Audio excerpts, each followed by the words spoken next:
What's going on, guys? JPS back for another video, and today we're going to be reacting to why ultras are so important for football.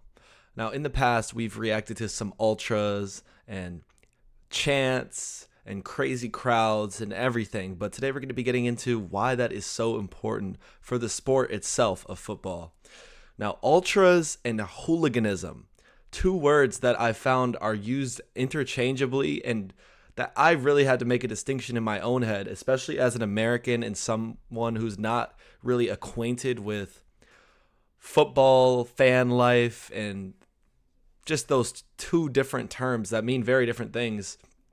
It's easy to group them together, and you see the flares, you see people jumping and going crazy.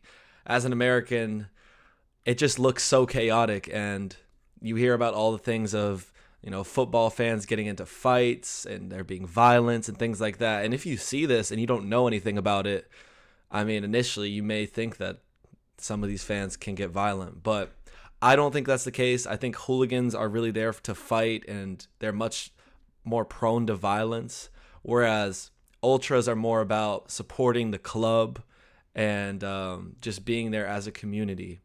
So I'm definitely going to learn. There's a lot to learn about these things, guys, especially when it comes to football, a sport that's not really popular in the United States. I mean, yes, we have the MLS, but aside from that, it's really just American football and basketball that run things over here. So I'm really excited to get into this and learn more about ultras. It's definitely piqued my interest just seeing the massive difference, especially with these Eastern European crowds. I'm talking about basketball now, relating to my recent reaction where I reacted to American basketball fans versus European basketball fans.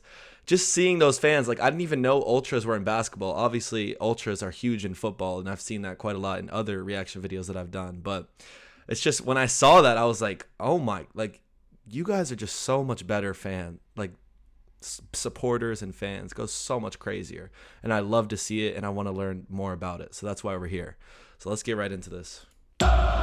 We see ultras all around the world. From the frightening to the incredible, they are clearly the beating heart of many football clubs. But they're also a source of controversy. So we decided to break it down once and for all. What is an ultra? And what do they do? We've all grown used to scenes like... I'm trying to hear this song. This sounds crazy.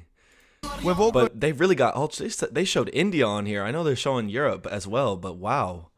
We got Blackpool, got England in here. We're used to scenes like this out of Italy and Germany. Scenes from this to this in the MLS. The glory of the Balkans, and all too often see them portrayed as criminals for moments like this. But what are ultras, and what do they do? Originally used by the Gazzetta dello Sport to describe a group of supporters in the 1960s, ultras or ultras are one of the most broadly defined subcultures in the world. However, the term was only appropriated by an actual fan group in 1969, with Sampdoria's Ultras Tito Cucciaroni and Torino's Ultras Granata.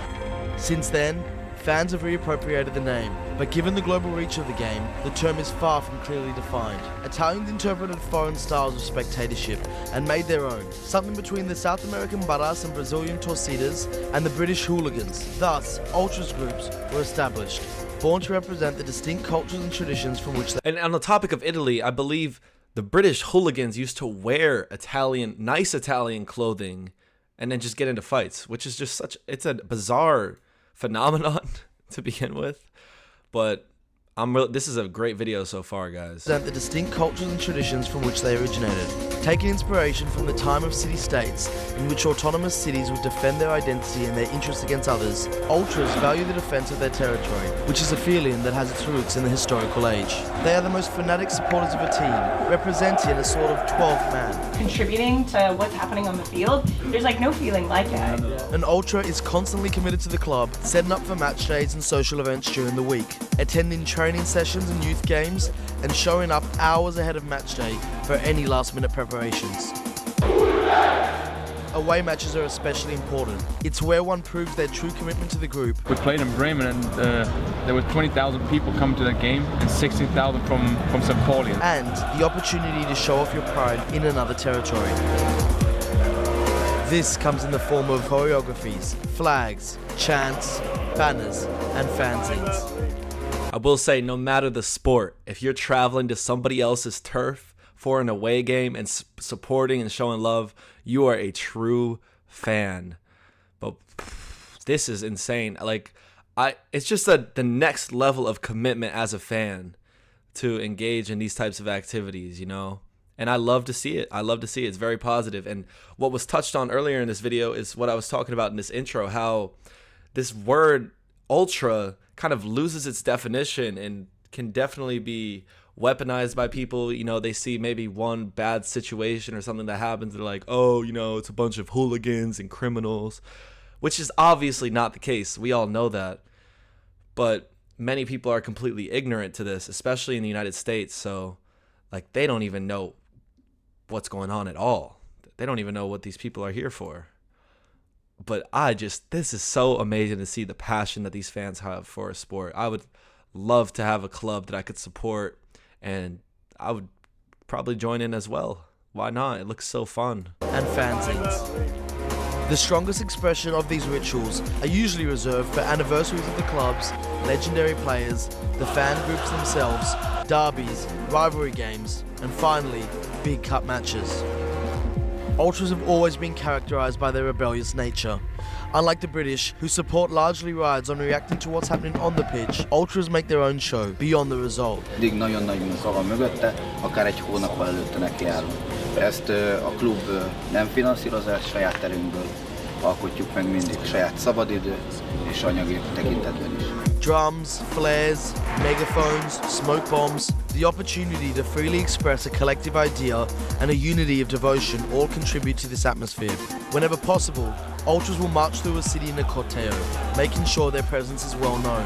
The group mentality is essential to being an Ultra. Rivalry and friendship are the most confusing and turbulent parts of Ultras culture. Of course, there are derbies between two teams of the same city or town, but the motivation behind friendships and distances between these relationships can be truly remarkable. Despite being rivals, Genoa and Sampdoria both have a friendship with Boca Juniors for their connection of immigrants established in the club. Crvena Zvezda's Delier, Olympiacos Gate 7 and Spartak Moscow's Fratria have a connection based on being the dominant team from three Orthodox nations. Just as Ultras took inspiration from political protest, the actions of Ultra groups have been influenced by political ideologies ranging from avowed nationalists to anti-fascists. For example, Bro, like this, it's so much deeper than football. Oh my, I did not even realize, like, they said they got nationalists, anti-fascist, like, political ideals fueling some of their demonstrations. But honestly, like, the biggest thing here, guys, is just how collective it is. Just being part of something that's bigger than yourself. A group like that, coming together in unity to support your club, win or loss, it would be an amazing feeling. Like, to really come together like this. Because in the United States, like, we have fan bases. You can go to matches or games or whatever and support. But there's nothing like this. We don't even get close to this. Coming together like this is just so beautiful to see. This is an amazing video. I'm really learning so much right now about Ultras and about football and about much more than that. From avowed nationalists to anti-fascists. For example, Celtic's Green Brigade, who forge international links and friendships with other anti-fascist ultra groups across Europe on political grounds, as can be seen with their friendship with German side St. Pauli. While on the contrary, Lazio's Irriducibili consider Livorno and Atalanta among their biggest rivals due to their political stance. Lazio's ultras consider themselves to be far-right, while Livorno and Atalanta fans are left-wing. In recent decades, the culture has become a focal point for the movement against the commercialization of sports and football in particular. Wow. Big TV contracts have left stadiums empty, ticket prices are on the rise, and players seem to live in a different reality, where loyalty is lost and the chance of signing for a higher wage bill wins over the chance of acquiring legendary status amongst a group of fans. To ultras, And that's a whole different problem That's a whole different problem. The Premier League taking all the players, everything's about money. And this is not just football or throughout Europe. This is also in the United States and in every sport. The money is really ruining the sport. To ultras, football at the highest level often feels like a sanitized product, built more for those in the main stand and in commercial suites than for the most devoted fans behind the goal. Simultaneously, authorities continue to innovate new forms of repression against fans. Jussul Magyarországon egy stadionban, legalábbis itt a Fradinál, kell egy személyigazolvány, egy szurkolói kártya, ami tartalmazza a születési dátumot, az embernek az édesanyja nevét, e-mail címét, a címét, illetve Your pump? Yo, are they signing you up to work for a government job? Or letting you into a football match? God damn. Look at all this information. It's like going through TSA to get on a plane. Are you kidding me? That is insane. illetve a tenyér lenyomatát.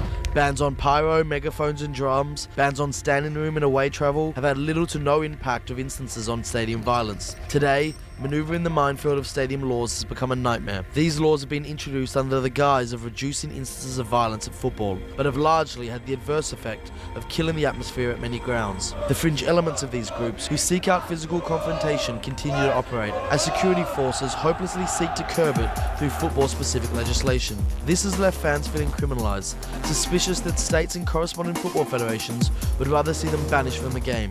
Whatever your club or political affiliation, the breadth of ultras culture around the world is a testament to this beautiful game. At times, this passion can escalate into violence, but this is not an ultras problem, but a societal one. An ultras group's existence revolves around intense, coordinated support for their team through vibrant displays during matches, making noise on the terraces, and highlighting, publicising, and furthering issues affecting their local territory and in solidarity with other supporter communities. In Egypt, the ultras of Al Ahly and Zamalek have largely been credited for their pivotal role in the uprising of the Egyptian revolution. These are just a small number of the incredible initiatives regularly organised by nearly every ultras group in the world. Like all groups, ultras are hard to stereotype and even harder to define. But one thing is for sure, they are not all criminals, and when it comes to football, they remind us of a purer game. One in which you go out and support your team regardless of the names on the back of the shirt, turning friends into family and being proud of where you come from.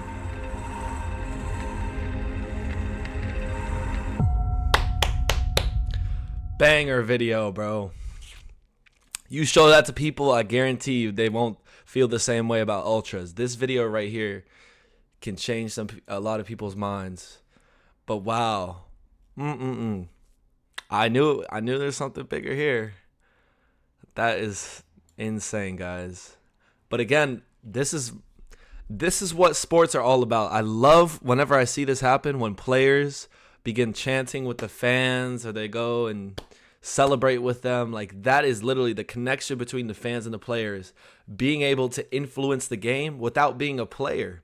Like, because sports, no matter what the sport is, they're so based on like momentum, and as a fan you can really influence that momentum by being louder, cheering, and I think fans do have a big say on the outcome of a game in some ways. That's why going to an opponent's stadium is so much more difficult than playing at home.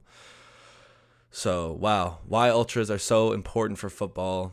Learned a lot in this video, guys. Also, the club that helped bring about the Egyptian revolution, that's a pretty damn big deal right there. So I'm sure there's a lot more examples of things like that where ultras and the fans, really, it's not ultras, it's just fans. That's what it is at the end of the day. So giving it that name kind of separates the two. But yeah, this is really what sports are all about, and what supporting a club or an area that you came from. There's a sense of pride that comes with that, and that's just a beautiful thing. And I hope that we don't lose that, because again, all this capitalist BS continues to infiltrate sports, making everything about money, and players are losing their loyalty. That's the opposite of what should be happening. So it's very sad to see, and I'm hoping that we can turn things around. It's never too late, but again, cash is king, money is king. It's a shame that that's the truth, but let me know what you guys thought about this video down below. For those of you who have participated in ultras or are a current member of a fan group or club or whatever, Let me know what that experience is like for you and what country you're in or club. And I really appreciate you guys for watching this. Definitely want to check out some more videos about ultras and learn some more. But this was a great start. And again, this video was spectacular. Link to it will be in the description. Thank you all so much for watching, and I'll see you guys in the next one. Peace.